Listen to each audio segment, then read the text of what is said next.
Hey there, LEGO fans. Back again to look at Doctor Strange's Sanctum Sanctorum, but the supersized version of my own creation here. We've taken the recently released modular set, combined it with our original Doctor Strange's Sanctum Sanctorum from a few years back that I made, and came up with this. So I tried to keep it, the exterior as faithful to the film as I could, and same with the interior proportions, but honestly, the building should be 4 times this size. But it turned out okay, and the side looks all right in Lego modular standard, I guess. They don't pay too much attention to the sides and the back. But this is now a center block set. Instead of being a corner building, it's now going to sit in the middle of the block here.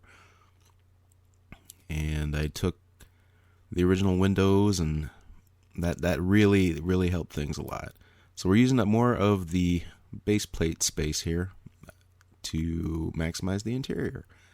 And we've got enough headroom inside for the Hulk to mill about comfortably. Redid the staircase. You can see we can fit a lot more folks in here, and we've still got room for artifacts. A couple benches there in the front of the foyer. Well, I guess you wouldn't call this a foyer. It's more just like a boom. You're in the center of the living room right there. But the stairs, I did some tweaking there. I tried to incorporate as much as I could from the original set, just so I had most of the pieces invested back into this. And a few of the builds made their way into it. The staircase actually was pretty great, but I just needed to expand it a little bit more. Do some reworking of this back section here. You can take off the 2 bays at the sides, and you have 2 extra little rooms in there. That's like our little reading room for Wong, kind of a getaway there. Go over to the other side, and you've got a little kitchen. So you got the fridge in there, kind of a mystical stove action thing happening. Of course, fire hydrant left over from the original build, but I thought it'd be like fun to have it in there. And then the panels just slot right back in. No studs required, nothing to exactly attach. It just fits right back in. So now we're going to go up to that second floor mezzanine level. And we'll look at it placed right on top of that first floor. At the back there, I've got kind of a placeholder with the Potter mirror there, because I want to kind of imply that there's more going on back there, because it's a magic house. There are a couple things here on this floor I need to rework. The light gray railings are going to be replaced at some later point, but it just kind of worked with what I was trying to go with for now. But you can see you can fit a lot more folks in there. The original railing was really small going around the sides, and you could barely work with it.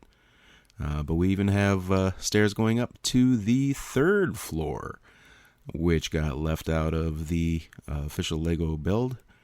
I moved the portals up from the 2nd floor just because there was more room here, and you know what? They kind of make it up as they go along in the films as to where things are in that house anyway. Speaking as one who's tried to study it so he could make a decent shot at this building here. That door we just saw in the center there is kind of a portal to another section of the house where I'm thinking Wong's bedroom and another upstairs restroom is. Advice, if you're trying to hang wall art, try and do it on more than one stud. It will tilt. I've incorporated as many of the little tchotchkes and decorated tiles from the other sets as I could. The previous 2, or actually 3 Doctor Strange sets. But you can see the portals, the doorways to the other worlds are just left wide open, kind of the way it is in the films. Around here you see I've got the doctor's medical degree and a couple other things on tables. I've also got some bookshelves from the other sets in here too. So just trying to make this more of a reading room space here on the 3rd floor. And of course there's a Cosmic Cube there too. Alright, so going upstairs to the top of the house, which is kind of a, the whole house is kind of like a wood grain tone museum. So like you've got all kinds of mystical artifacts here stored away. This is where the big books are. I've also threw Doctor Strange's bed in there because I thought it was weird that he just didn't have a bedroom. You see his table's pretty covered now with spells and messages and missives and all kinds of paperwork there. And that's the greatest place in the house to have candles anyway. But I also got the 2 red chairs in here from that third set where he and Thor kind of have a talk. Got the axes and shields and the binding armor set there to the sides of the large round window looking out, kind of like it was in the film at the top of the stairs. Of course, the bed wasn't there. That was in a different part of the house, but I really like that bed. I made it the first time around. I wanted to keep it. But you can see there's a locked up section of books over here, kind of old leather brown stuff. We got another Spider-Man in the house, just because we have multiple characters everywhere. There's 2 Wongs in here too, if you didn't already spot that. Can't tell you how many Stranges I have. And there's Wanda, chilling, airing grievances of sorts. And then there's a little shout out to Nexo Knights there, a little portal hologram communique between that mage and the Doctor here.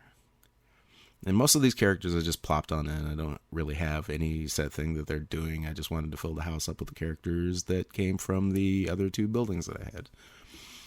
So it's kind of cramped. I just did that more to show how much space there is in here now. Here's a look at the roof. Probably one of the easiest switchovers. I just incorporated all the stuff from that original roof through this thing here in the center, just to make it appear that they have some kind of access to the lower floors. But I wanted that to kind of be a breath of fresh air while it's on the roof. So yeah, of course it's going to be, but like not as much space. But you see here with the technique I'm using to connect these floors are, instead of stud connections, I'm putting slopes underneath. And that helps to center the plate when you attach it on top. Also, you don't need that studded connection, and you don't have to worry about things attaching when you take those apart. So, yeah, that's my Doctor Strange Sanctum Sanctorum XL in a nutshell. Thanks for checking it out. Here's how it looks amongst the rest of the city buildings. The city's currently undergoing a serious renovation. The red building you see there in the corner is the one I'm working on now, and it's proving to be a most delicious pain in my rear.